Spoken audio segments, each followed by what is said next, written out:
E aí galera, tudo bom? Aqui é o Kazuma, bora pro vídeo. Continuamos no laboratório. O alquimista mais jovem pergunta a Kyle se ele conseguiu extrair a pedra filosofal. Kyle responde que isso é apenas uma invenção de um alquimista antigo que não queria se dar ao trabalho. Ele afirma que o que vai mostrar a eles é o mistério do mundo. Logo em seguida, pede a um ajudante que traga um copo de água pura e segura um minério em suas mãos. Ele quebra outro item e solicita 2 barras de chumbo da melhor qualidade. O alquimista mais velho pede para esperar e comenta que já viu alguns artistas de rua que são muito habilidosos em iludir o público, transformando moedas de bronze em moedas de ouro diante da plateia. Ele não está duvidando de Kyle, mas acha melhor prevenir do que remediar. Kyle concorda com o alquimista mais velho e afirma que não importa se o último passo for realizado por um alquimista ou um aprendiz, uma vez que, como ele disse, a essência da alquimia é simples, ordenada e direta. Ele acrescenta que qualquer pessoa pode realizar essa etapa, mas por questões de segurança, é melhor usar luvas e uma máscara. O alquimista de cabelos longos se oferece para fazer isso. Ele se aproxima do becker e, quando coloca o chumbo no conteúdo, começam a surgir vários fios amarelados. O alquimista careca comenta que tudo isso é cobre e que é impossível que alguém saiba como transformar pedras em ouro. Caso contrário, Kyle teria comprado todo o reino de Graicastle, em vez de se tornar o mestre alquimista de uma pequena vila. Kyle responde que escolheu esse caminho não em busca de ouro, mas para entender o mundo. Ele desafia o alquimista a testar o conteúdo, sugerindo que coloque no fogo, e tudo ficará claro. Kyle, em seguida, raspa o chumbo. O alquimista de cabelos longos, ao observar Kyle, sente algo estranhamente familiar. Kyle percebe e comenta que é uma honra ter a atenção do chefe Hednin, surpreendendo o alquimista. Kyle conta que faz décadas desde que Hednin recusou seu pedido para se juntar à Associação Real de Alquimia. Naquela época, ele retornou ao laboratório de alquimia da Cidade das Águas Vermelhas para começar seus estudos do zero. Somente quando ele tinha 30 anos, encontrou sua segunda fórmula de alquimia e foi promovido a um verdadeiro alquimista na Cidade das Águas Vermelhas. Levou mais 6 anos para se tornar o chefe do laboratório. Durante aquele período, ele considerava Hednin um rival, mas Hednin nem sequer o notava. Um dia, Vossa Alteza Real Roland, que estava passando pela cidade, o encontrou, e assim surgiu uma nova oportunidade. Como dizem, o ouro não teme o fogo. Essa é a melhor explicação possível. Um aprendiz fica muito impressionado e afirma que é ouro, e a fórmula realmente existe.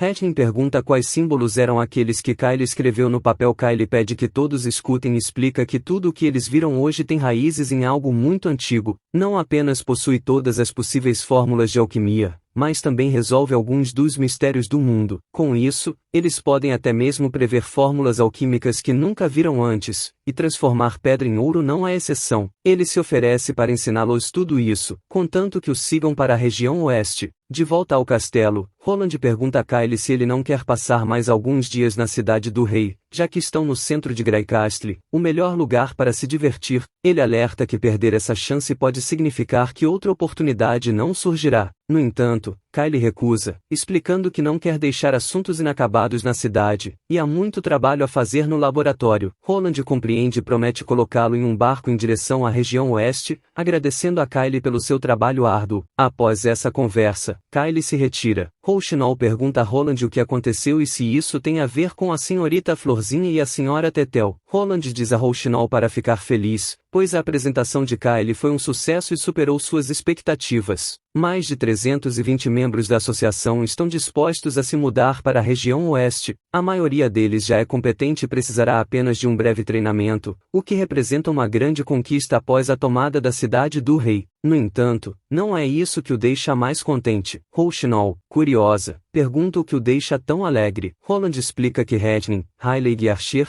os 3 líderes da Associação de Alquimia da capital, estão se juntando à expedição. Antes, ele pensava que a distância entre eles apenas aumentaria, mas Kyle não os recusou e afirmou que já tinha alcançado tudo o que desejava, mesmo em tempos tão difíceis. Isso significa que um grupo de pessoas está seguindo o caminho certo em tempos complicados, permitindo que o reino continue a melhorar com todos trabalhando juntos. Eles devem partir em breve. Rouxinol pergunta se há algum problema na cidade de Neverwinter, e Roland responde que não, e que Lotus e Mel estarão de volta em breve. Rouxinol faz beicinho e comenta que as duas são um pouco bagunceiras, questionando se realmente precisam partir tão rapidamente. Roland explica que, embora pudesse adiar se fosse apenas por causa delas, mas Tilly enviou uma carta informando que novas bruxas estariam chegando. O capitão comenta que elas estão voltando para a cidade adormecida. Novamente menciona que os barcos a vapor nas cordilheiras têm feito muito sucesso, embora custem mais de 1000 moedas de ouro. Ele menciona que, mesmo se vendesse todos os seus barcos, não conseguiria comprar um. Brisa diz que não é verdade, pois na Dormagia, a recompensa de Lotus já é de algumas centenas de moedas de ouro. Além disso, da última vez, um mercador queria contratá-la por 1000 moedas de ouro. Lotus pede que parem com esse assunto e que não quer ouvir o nome daquele homem novamente. Brisa esclarece que está brincando e não venderia Lotus. Mel acrescenta que, depois que Tilly ouviu a proposta de Kinshov, ela negociou com toda a Câmara Comercial da Bahia, e ninguém mais ousou fazer algo semelhante. O capitão comenta que as duas parecem se dar bem, e as outras duas bruxas parecem não querer falar muito com elas. Brisa pergunta se ele está se referindo às outras duas bruxas, e se forem elas, vieram da Associação da Presa de Sangue, localizada no Reino Wolfheart. Eles apoiam mais Hyde do que a senhorita Tilly, que é a líder da Associação da Presa de Sangue, Hyde Morgan. Em um tranquilo dia no castelo, Tilly está imersa em seus estudos, cercada por pilhas de livros empilhados em sua mesa, cinzas. Observando Tilly perdida entre aqueles livros, sente uma onda de pena e a abraça por trás, perguntando se ela está realmente tudo bem. Tilly pergunta sobre o que. Cinzas responde que se trata de enviar Ife, Plum e Lotus para a vila fronteiriça, e pergunta se essa ideia é de Morgan. Tilly explica que Morgan está convencida de que ela deveria criar laços com os plebeus e ela que não vê razão para negar o pedido dela. Cinzas questiona o fato de o plebeu ser o irmão mais velho de Tilly e por que ela acredita que pode tomar essa decisão por Tilly. Tilly responde que Morgan também é uma aristocrata e que, em muitos reinos, quanto mais alto o status, mais fracos são os laços de sangue. É por isso que Hyde tomou a decisão. Cinzas pergunta se Morgan pretende lutar com Tilly pelo apoio de Roland. Tilly diz que, por enquanto, não acha que seja o caso. Ela acredita que Morgan só quer investigar a situação. Cinzas questiona por que Tilly concordou com ela. Com uma voz baixa diz que parece que ela precisará ter uma conversa com Morgan. Tilly explica que não vê motivo para recusar, já que Ilha Adormecida é a casa delas. Todas as bruxas daqui são mulheres livres, e ela não vai impedi-las de fazer qualquer coisa, desde que não prejudiquem ninguém. Além disso, acha que enviar as bruxas para a região oeste não é uma má ideia. Cinzas, perplexa, pergunta por que Tilly pensa assim. Tilly diz que no passado, a igreja representava um fardo pesado em seus corações. Todas tinham que se unir para sobreviver,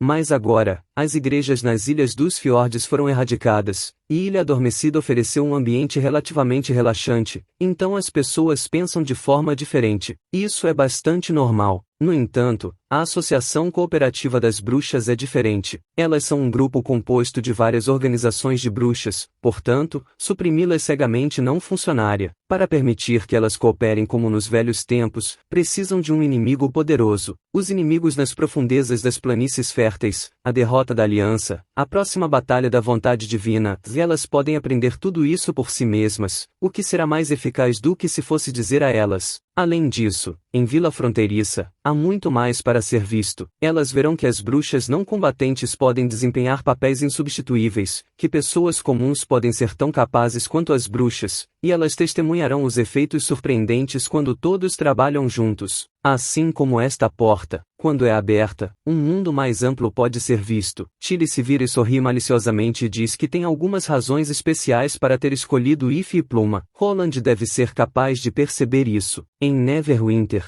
Anna cutuca Roland, que está dormindo ao seu lado, e diz que é hora de acordar. Roland pede só mais um pouquinho. Anna diz que, como ele voltou ontem, ela não participou do treino de magia hoje. Roland diz que de vez em quando está tudo bem, ainda tem muito que fazer na cidade do rei e gostaria de contar. Anna diz, Wendy e as outras garotas voltarão em breve, e desta vez haverá novas bruxas. Então, ele precisa se lavar. Roland concorda brevemente e pensa que depois de voltar da cidade do rei, passou a noite toda com Anna, e sente que essas pequenas viagens fazem o reencontro deles mais caloroso, e já está quase de noite, então ele deve acender as velas na mesa de jantar. Um tempo depois, na sala de jantar, Brisa comenta: quem poderia imaginar que o senhor se tornaria o rei de Castelo Cinza em apenas um mês? Se Tilly descobrir, ficará muito surpresa. Roland diz que ainda não passou pela cerimônia, então não há problema, ela pode se referir a ele pelo antigo título. Ele também acrescenta que elas tiveram uma árdua viagem, então agora devem aproveitar a festa de hoje à noite e ficar à vontade, afinal, essa também é a casa delas. If e Pluma o encaram, e Roland comenta que talvez seja devido à mudança de ambiente. Mel diz que da última vez Sua Alteza deu um cachecol de presente e ela ainda não o agradeceu. Lotus chama Mel de astuta e expressa seu desejo de agradecer pessoalmente. Roland diz que elas não precisam ser tão formais, mesmo que pareça que muita coisa tenha mudado, as relações ainda são praticamente as mesmas. No entanto, ele percebe que Vel e Evelyn estão desconfortáveis durante o jantar, enquanto as outras bruxas se divertem. Após o jantar, no escritório, Roland pergunta se as bruxas If e Pluma são da presa de sangue. Além disso, acha que as bruxas da Ilha Adormecida ainda têm alguma divisão, o que explicaria por que pareciam um pouco estranhas em relação às outras. Brisa diz que If é uma bruxa combatente que pode invocar uma prisão feita de magia, capaz de capturar até mesmo pessoas mais fortes do que ela, incluindo cinzas, a menos que ele esteja com uma pedra de retaliação. Qualquer pessoa teria dificuldade em escapar se fosse presa por ela. Pluma, apesar de não ser uma bruxa combatente, também é forte. Qualquer objeto que ela toca fica pegajoso e não se solta a menos que seu poder mágico se esgote. Roland pergunta se esse tipo de habilidade pode ser usada em grande escala, considerando que é incrível. Ele questiona se a bruxa do reino de Wolfiart, Hyde Morgan, concordou em enviar duas bruxas tão poderosas para eles. Brisa explica que as pessoas da Associação da Presa de Sangue são muito fortes. Elas têm não apenas muitas bruxas combatentes, mas também aquelas com habilidades superiores. Elas contribuíram significativamente para a construção da Ilha Adormecida, mas também têm uma atitude superior em relação às outras bruxas com habilidades menores. O número de bruxas nas cordilheiras teria diminuído pela metade se não fosse por Tilly. Roland entende a situação e fica curioso sobre o motivo de Tilly ter enviado bruxas combatentes para lá. De repente ele nota algo, olhando para a pintura do demônio na mesa, e se pergunta se esse é o motivo. Ele considera que, embora existam riscos, as recompensas podem ser muito maiores. Rouxinol, vendo Roland perdido em pensamentos, pergunta se está tudo bem. Roland responde que não e que quase teve um infarto, pois infelizmente, Tilly o deixou para tomar uma decisão sem nenhuma explicação. Elas perguntam que tipo de decisão, e Roland lentamente responde que é a captura dos demônios. Na manhã seguinte, Roland leva as bruxas para testarem suas habilidades e diz para Pluma começar. Pluma tem 1,4 metros de altura e aproximadamente 16 anos de idade. Ela havia despertado 4 anos antes, o que era bem cedo entre as bruxas. Isso significava que ela havia experimentado a tortura do diabo 4 vezes. Como resultado, ela tinha muito mais poder mágico do que a maioria das jovens bruxas. A quantidade de poder dela era cerca da metade da quantia que Ana possuía antes de sua passagem para a vida adulta. Roland olha para Rouxinol e pergunta o que ela acha. Rouxinol diz que Pluma consegue manipular o poder mágico facilmente e o consumo é baixo. Carter e Machado ficam impressionados com a habilidade, pois as pedras não desgrudam. Roland pergunta quanto tempo esse objeto pode ficar pegajoso. Pluma diz: se usar todo o meu poder para fazer uma pedra aderir a outra, elas ficarão assim por décadas. Mas nunca tentei isso, é apenas um palpite baseado no consumo do meu poder mágico. Roland pergunta: então, qual é a maior coisa na qual você já aplicou seu poder? Pluma responde que, durante uma quebra de maré, durante a maré alta, houve uma rachadura grossa em uma seção da muralha da Ilha Adormecida. Como Lotus não estava lá, ela imediatamente tornou a rachadura pegajosa e a preencheu com pedaços de linho e cascalho para selar a rachadura. Se ela não tivesse feito isso, a muralha não iria resistir aos constantes choques das ondas do mar. Ao ouvir todo esse relato, Roland de alguma forma sente que ela estava pedindo para ser elogiada e diz: ótimo trabalho. Ao ouvir isso, Pluma fica sem entender.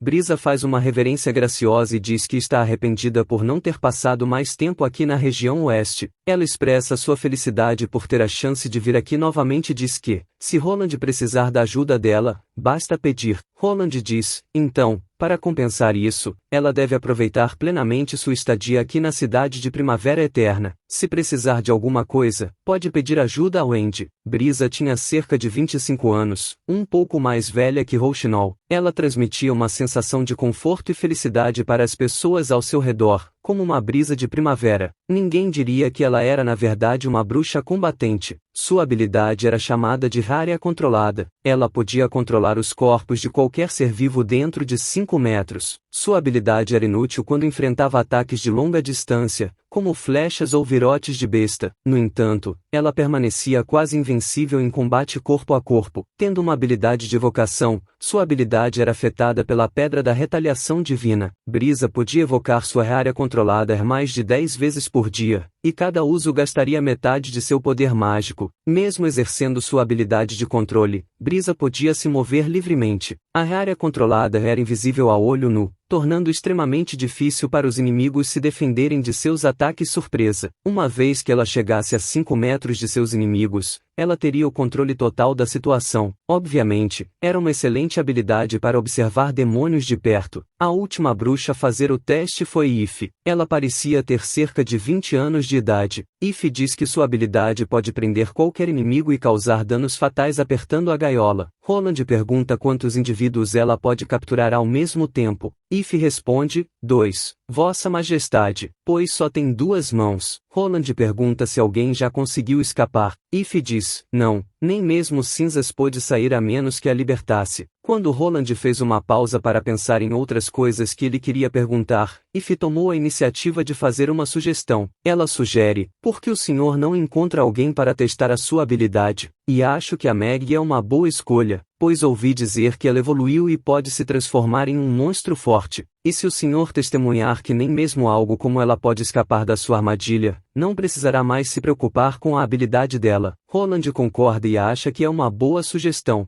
Ele menciona que a espécie da besta na qual Meg se transforma é uma montaria de Demon, então se quiserem capturar um Demon, provavelmente precisarão encontrar o mesmo tipo de inimigo. Ele pede a folha para chamar Meg até ali. Meg aparece voando nos céus e pousa em sua cabeça como de costume, perguntando o que pode fazer por ele. Roland comenta que ela ficou mais pesada novamente e pede para ela se transformar em um Demon gigante e tentar se libertar da gaiola mágica de Ife. Meg aceita o pedido e voa para cima, transformando-se em um enorme pássaro que obscurece o sol. Olhando para ela, Rouxinol sente que sua forma monstruosa atual parece muito maior em tamanho do que a primeira forma que ela teve durante sua primeira evolução. Roland diz a Ife para começar. Ife bufou com desdém, mostrando um lampejo de desprezo em seus olhos. Ela abre a mão direita, afastando bem os 5 dedos. Imediatamente, uma dúzia de raios de luz roxa aparecem sobre a cabeça de Meg e formam rapidamente uma esfera, prendendo Meg dentro da gaiola. As barras da gaiola não são muito grossas, mas são tão firmes que, por mais que Meg tente mordê-las ou arranhá-las, ela não consegue se livrar. Roland comenta que parece bem fácil e sugere que, se colocarem o Demon nas costas de Meg, devem ser capazes de capturar os dois. Quando Roland estava prestes a dizer a Ife para parar o teste, de repente, Ife fecha a mão direita em um punho. A gaiola imediatamente se contrai e prende Meg com força, fazendo-a cair no chão e gritar de dor. Relâmpago pergunta o que Ife está fazendo e pede para soltar Meg. Ouvindo tantas queixas, Ife apenas bufa.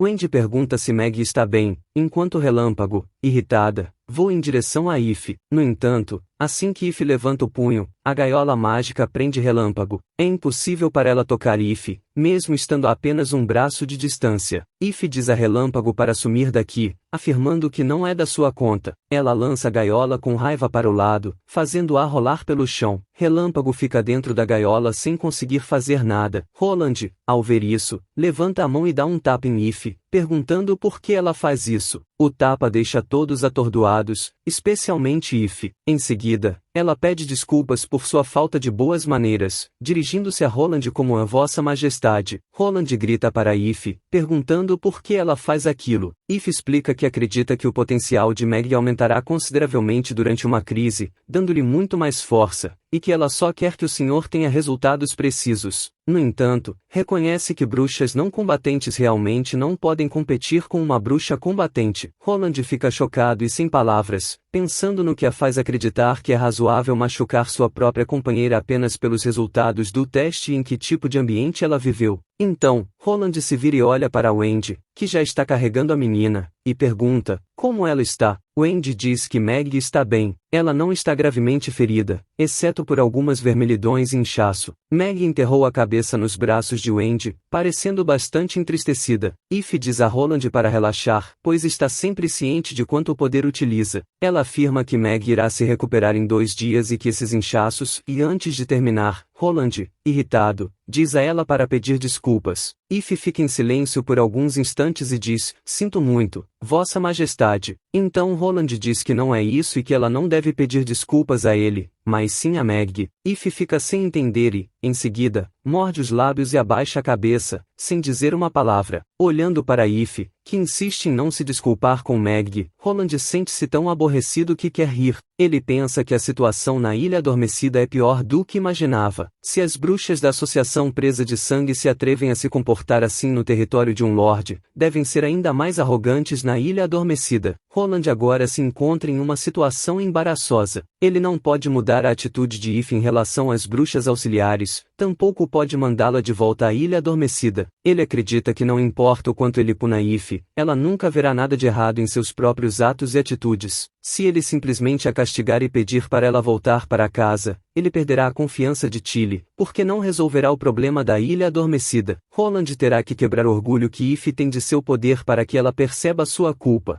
Então ele pergunta se ela acha que é mais poderosa que as bruxas não combatentes, então pode desprezá-las, não é? E, para falar a verdade, ela não é tão forte assim. Ouvindo isso, Eve olha prontamente para ele de forma desafiadora. Roland continua dizendo que se Eve acha que as bruxas combatentes são superiores às bruxas auxiliares e que ela pode proteger suas companheiras, está errada. Ela não pode vencer uma guerra sozinha. Eve franzia a testa com força, parecendo muito zangada. Então ela pergunta, se Vossa Majestade quer dizer que uma bruxa auxiliar pode a derrotar? Roland responde, sim, é exatamente isso. E se ela não acredita, a maioria das bruxas na União das Bruxas pode facilmente derrotá-la, mesmo sem usar seu poder mágico. Eve retruca, isso é só na cabeça de Vossa Majestade. Então Roland sugere um duelo entre ela e Meg. Os olhos de Eve se arregalam de surpresa e ela pergunta, o senhor quer dizer uma briga entre ela e essa pomba estúpida? Roland afirma, o duelo está marcado para amanhã, e ela verá que não é tão forte quanto pensa. Ao voltarem ao castelo, as bruxas encontram o almoço pronto na mesa da sala de estar. Havia sopa de carne, pão, cogumelos e legumes cozidos. Aparentemente, elas não precisam ir ao saguão para almoçar. Pluma, surpresa, comenta, que pensei que só iriam tomar água gelada. Eve se pergunta se isso é para o duelo e se Roland não quer que ela lute com fome. Ela também questiona se Roland tem tanta fé naquele pássaro estúpido. Pluma sugere, talvez os pratos estejam envenenados ou contenham algo assim, como laxantes. Ignorando completamente as palavras de Pluma, Eve pega um pedaço de pão e o enfia na boca, dizendo, se Pluma está realmente preocupada com isso, então não coma. Pluma responde que não se importa, afinal, é ela quem vai duelar. Além disso, se Eve realmente tinha que ter isso, ela lembra a Eve que Lady Hyde as pediu para investigar a situação aqui, mas nunca lhes disse para irritar o Lorde. Eve diz que, de acordo com a senhorita Hyde, um Lorde naturalmente dá mais valor às bruxas combatentes, pois elas podem conquistar terras e poder para ele. No entanto, o Lorde aqui é estranho, pois parece que trata todas as bruxas igualmente. Além disso, Eve não consegue acreditar que um pássaro estúpido que mal consegue falar como uma pessoa seja tão popular entre as bruxas e apreciado pelo Lorde. Na Ilha Adormecida, Meg era apenas um animal de estimação, uma bruxa completamente dispensável. Eve vê a saída de Meg da Ilha Adormecida para viver feliz com as bruxas aqui como uma traição, então só queria dar uma lição a ela. No entanto, as coisas realmente saíram do controle. Além disso, Eve acredita que elas devem mostrar seus valores para que a presa de sangue consiga a atenção do Lorde. Assim, ele entenderá que não importa o quanto evolua, há uma grande diferença entre bruxas combatentes e as bruxas de suporte mais fracas. No quarto, Relâmpago diz a Meg que ela deve se lembrar de que não há nada com o que se preocupar, pois Nana estará lá. Relâmpago instrui Meg a mirar e atirar diretamente em Ify até esvaziar o cartucho, e Meg precisa fazer com que Ify chore as pitangas e se ajoelhe implorando por misericórdia. Relâmpago pergunta se Meg entendeu, e Meg concorda brevemente. Relâmpago segura o rosto de Meg e pergunta se ela realmente entendeu, se ela quer atirar em Ify. Meg responde que não. Relâmpago diz a ela para ouvir bem: se Meg mostrar qualquer piedade, nunca mais a levará para explorar, porque um covarde nunca pode ser um explorador. Nesse momento, Rouxinol aparece e diz que Meg não é uma covarde, pois um covarde não se atreveria a lutar com um demônio. Além disso, Meg salvou sua vida. Rouxinol caminha até a beira da cama e dá um cascudo forte na cabeça de Relâmpago, perguntando quem ensinou a falar assim. Relâmpago responde que está apenas preocupada que Meg fique com dó de Ify. Depois de suspirar profundamente, Rouxinol segura as mãos de Meg e diz a ela para ouvir bem: isso não é apenas sobre Meg e Ify. Sua Majestade sugeriu esse duelo com o propósito de fazer com que as bruxas da Associação Presa de Sangue mudem suas atitudes em relação às outras bruxas e se arrependam de seus erros. Rouxinol lembra Meg de Evelyn e Vela, e que muitas bruxas tiveram experiências semelhantes com as delas na Ilha Adormecida. Se Meg puder ensinar uma lição a Ify, estará fazendo um favor a todas elas. Ela não está apenas lutando por si mesma, está lutando para proteger as outras bruxas, assim como fez quando lutou contra o demônio da última vez. Meg promete que fará o seu melhor, e Rouxinol acrescenta que Sua Majestade Roland também prometeu que, se ela ganhar, ele fará um monte de churrasco com pimenta e sorvete durante uma semana, só para Meg, para que ela possa comer o quanto quiser.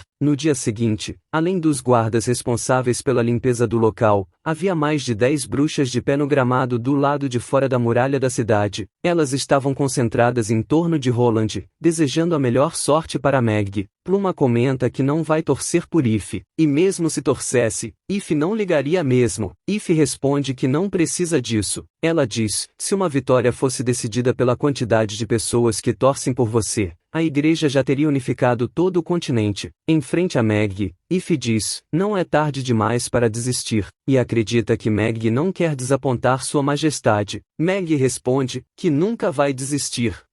Ify a desafia, dizendo para prepare-se para cair do céu em uma gaiola como uma cadela. Meg responde: Ify não pode aprender, e a única que pode a pegar no céu é Relâmpago. No momento em que o apito tocou, Ify correu em direção a Meg. Ela estava certa de que Meg não poderia derrotar alguém com treinamento de combate como ela, mesmo que Meg fosse uma extraordinária e contasse com o poder da Pedra da Retaliação Divina. Sua Majestade Roland havia julgado erroneamente a capacidade de combate das bruxas combatentes. Ify declara: não confiamos apenas em nosso poder mágico para lutar, nossos corpos também são uma arma mortal. Com suas asas se espalhando rapidamente, Meg se transforma em um pássaro azul e voa para o céu rapidamente. Ify pergunta: então se esse é o truque do qual Meg está tão confiante? Ify estende os braços na direção em que Meg escapou, mas seu poder mágico não a alcança. Ify continua dizendo: isso aqui é um duelo. E se ela acha que tem algum lugar para fugir? Franzindo a testa, Ify olhou para o céu e, de repente, uma sombra ligeiramente discernível na direção do sol nascente apareceu em sua visão. Ela se perguntou se Meg queria usar a luz do sol para se esconder e fazer um ataque surpresa. Essa poderia ter sido uma boa ideia, mas mesmo com os olhos cobertos, Ify ainda era capaz de sentir qualquer objeto a 10 passos usando seu poder mágico. Essa era uma habilidade que Ify desenvolveu quando se tornou uma adulta. Ao encontrar Meg, Ify a aconselha a desistir,